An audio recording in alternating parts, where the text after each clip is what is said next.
For some reason in my head, I think of Asher V3 as like being black. What's up? What's up? He's got a remote control and he can adjust each bed independently. Yeah. So Today I'm back to making vlog.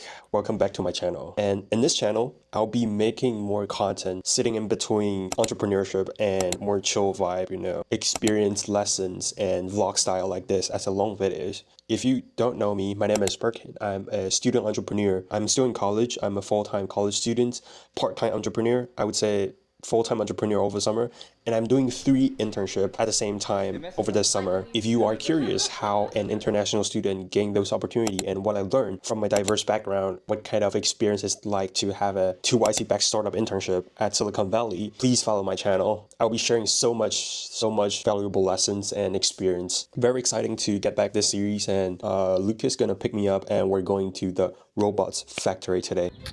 So right now I'm waiting for Lucas to pick me up. Today my gear check is my Sony ZV-E1 with a shotgun mic from Rod, and I'm bringing my Osmo Pocket as like a vlog camera, and this one was for business if they want to get some content, but for most of the content I decided to use my Osmo Pocket as this one is most like compact and easy to use. It's gonna be a really good vlog.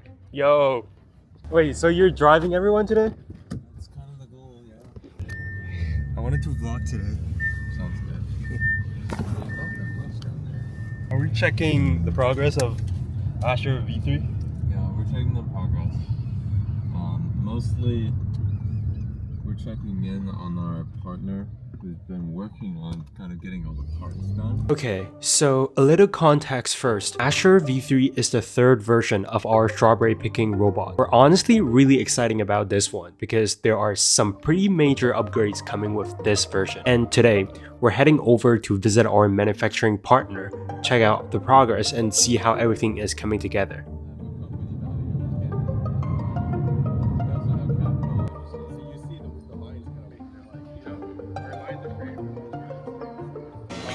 So now we're at the warehouse, one of their partner.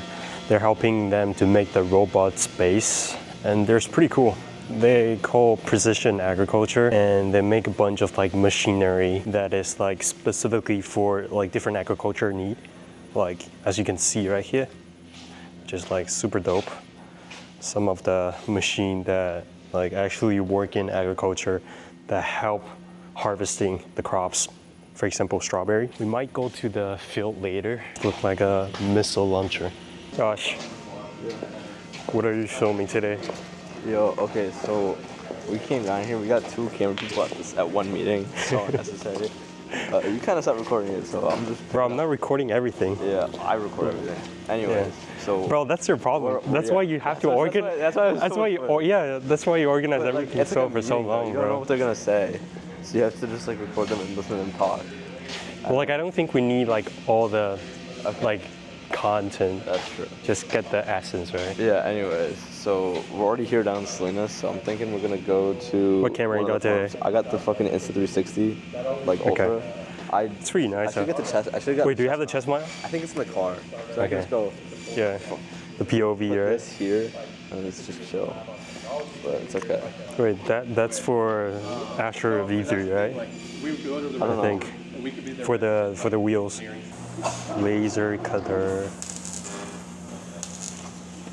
Bro, watch my lens, bro. You're gonna fucking. Change the setting that way. I was using a thin material. Yeah, we carry all the parts with it. One idea from the courage to be disliked really stay with me. Most of our problems are interpersonal problems. And honestly, the more I think about it, the more it makes sense, especially in business. The moment you start working with other people, you have to deal with different expectations, personalities, communication styles, and ways of thinking. Tagging along on this business trip made me realize just how difficult it can be to close a deal. From the outside, it might look like it's simply about presenting a good product, negotiating the price, and getting an agreement. But in reality, there is so much more happening behind the scenes. I also noticed how differently people do business here compared to Asia.